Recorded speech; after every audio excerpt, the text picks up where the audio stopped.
నమస్తే, మీరు చూస్తున్న అగ్నిస్. నేను మీ రామకృష్ణ.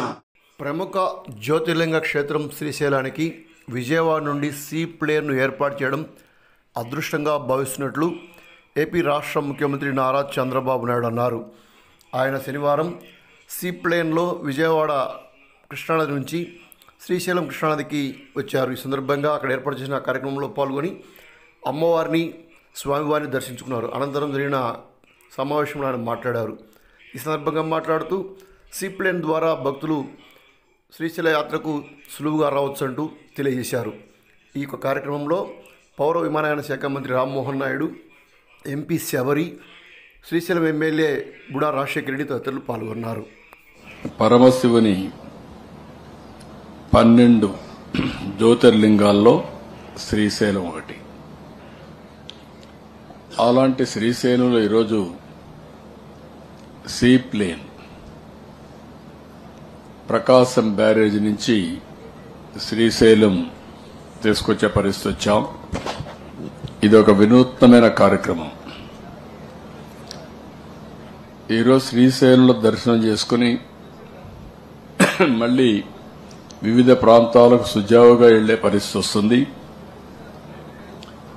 అయితే ఈరోజు ఒక ప్రత్యేకత చూస్తే, ఒక పవిత్రమైన పుణ్యక్షేత్రం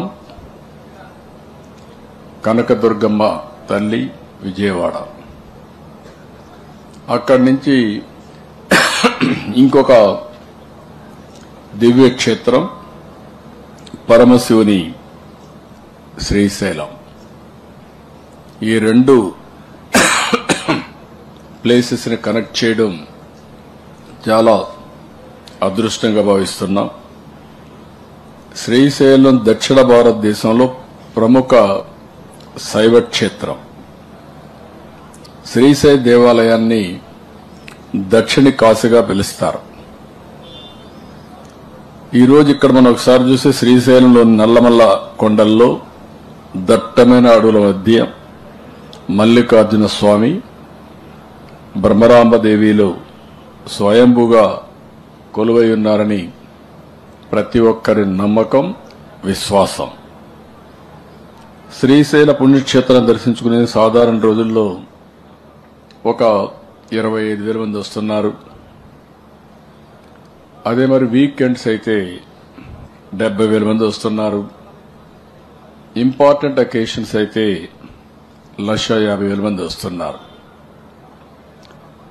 అయితే ఇక్కడికి వచ్చినప్పుడు ట్రాఫిక్ జామ్ అయిపోవడం, రోడ్లు సరిగా లేకుండా పోవడం, ఇక్కడ అకామిడేషన్ కూడా ఒక 2-3 రోజులు ఉండాలంటే ఉండలేని పరిస్థితి కూడా వస్తూ ఉంది. థ్యాంక్ యూ ఫర్ వాచింగ్ అగ్ని న్యూస్.